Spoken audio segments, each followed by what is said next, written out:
The British Indian Army had captured the city of Kut in December 1915, but they were then surrounded and besieged by the Ottoman Sixth Army after the Battle of Ctesiphon.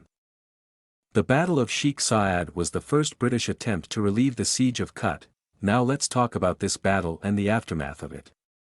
Downriver from Kut, at Ali Garbi, Lieutenant General Fenton Aylmer was collecting forces to relieve the Kut garrison. Setting out on January 4, 1916, Aylmer would be able to commit approximately 9,900 infantry, 1,340 cavalry, and 42 field guns totaling around 13,300 soldiers. Additionally, along the Tigris there would be 4 gunboats to support the advance.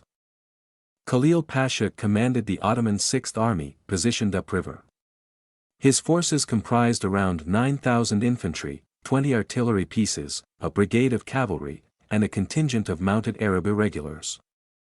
The Ottoman troops decided to fortify their position at Sheikh Sa'ad, initiating the construction of a network of trench works in anticipation of the Anglo-Indian advance. Meanwhile, the rest of the corps remained situated farther upriver, strategically positioned to provide support for both the ongoing siege operations around Kut and the defensive efforts at Sheikh Sa'ad.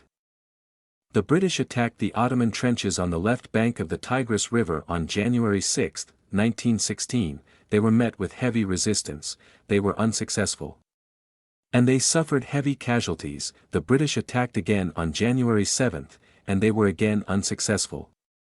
However, on January 8, the British were able to break through the Ottoman lines on the left bank of the Tigris. The British forces had taken the position, but the cost of breaking through the Ottoman defences had heavy casualties. Aylmer's command suffered 1,962 dead and 2,300 wounded out of 13,300 men. The medical preparations for the relief force had been almost an afterthought. Despite suffering heavy casualties, Aylmer could not afford to delay his advance while waiting for the arrival of the 2nd Division of reinforcements, which was still making its way upriver. Once it became evident that their defenses on the right bank were no longer tenable, the Ottoman forces executed a well-organized withdrawal, ensuring the evacuation of all their artillery. They retreated approximately 7 miles upriver and took up positions within the prepared defenses at the wadi. The Ottoman forces had successfully delayed the Tigris Corps, inflicting casualties on Aylmer's troops and forcing them to expend time and resources that the Kut garrison could ill afford. The British governments would find it difficult to replace these losses in time. The battle was a tactical victory for the British, who were able to break through the Ottoman lines and advance towards Kut. However, the British suffered heavy casualties, and the Ottomans were able to regroup and re-establish their defenses.